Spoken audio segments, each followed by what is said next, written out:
This is more about living in the time of the coronavirus epidemic. Samuel Pepys here saw a show on TV about light, how we really know nothing about its true nature, whether it is particle or wave, matter or energy, neither or both. When we observe it, we alter its condition. What we know about nature through quantum mechanics is probability, guesswork. That's frustrating to scientists, but it fits in quite exactly with our experience during the year 0 CE. We know nothing for certain. We're poking around in the dark, and we expect that things could get a lot worse in a hurry. And there's a feeling of que sera, sera. What will be, will be. That show also proposed a theory of strict determinism, that from the first instant of creation, that initial tick of time, everything that is followed was inevitable. Another possibility is that at any moment there are an infinite number of realities. We live in one of them. The bad numbers, as predicted, are getting worse. More schools are going to remote learning, and that is no learning at all. A disaster in many ways. Is it a disaster made for children? Yes, it is. In some crucial ways, the children are bearing the brunt of this disaster. If it goes on, or as long as it goes on, they will continue to bear it for years to come.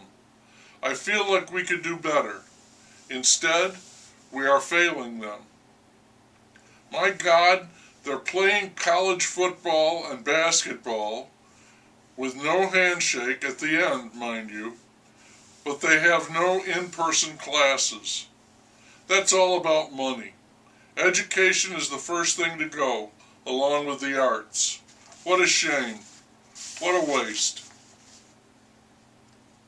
I feel as if the epidemic is now acting like an epidemic, and it will overload the healthcare system. There are enough beds and equipment, but not enough trained people to administer the needed and proper care. Instead of trying to correct this, people will go about in task forces, assessing blame until so many fall sick that it doesn't matter who is to blame. They'll go back to blaming the virus, along with the Chinese and the trumpet. It looks like Congress is going to agree to pass another $900 billion stimulus relief package. News of that has caused the stock market to rise. That is because the market is driven not by sound financing, but by greed. There is that famous speech in the movie Wall Street, greed is good. But greed is not good. It's good for the short term and a small percentage of the people. But ultimately, greed is ruinous for all, even those schnooks who played fairly and well. They will be wiped out. The ones who commit the greed will escape by a back door. They're greased pigs, quick and slippery. The economy is bad enough, with a huge unemployment and the limited operation of bars and restaurants.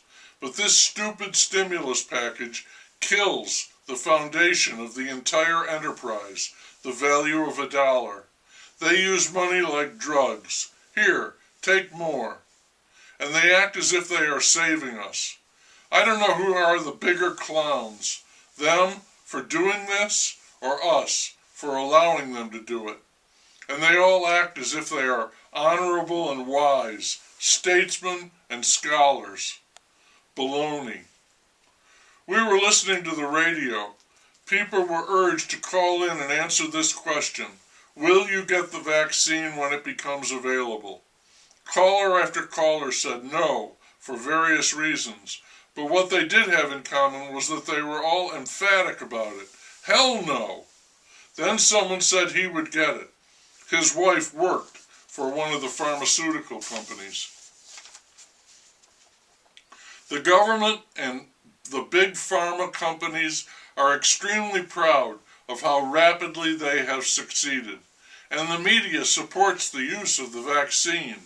But it's that speed, Operation Warp Speed, that is one of the main reasons why so many people are so skeptical. In fact, skepticism itself, in its pure form, is rampant. People have watched this entire event and they do not trust. Well, at this point, it's a long list. Government, local to federal, experts, all of them, the media. The divisiveness continues. From the outset, the mantra to this epidemic has been, we are all in this together. That may, in a sense, be true, but it is also not true, manifestly untrue. People are at polar odds on so many different issues that I can no longer keep track. What people believe is true is totally contradictory, and that means that life is chaotic.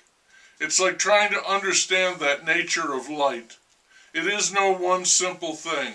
It is many things, many conflicting things, and we are unable to sort it out.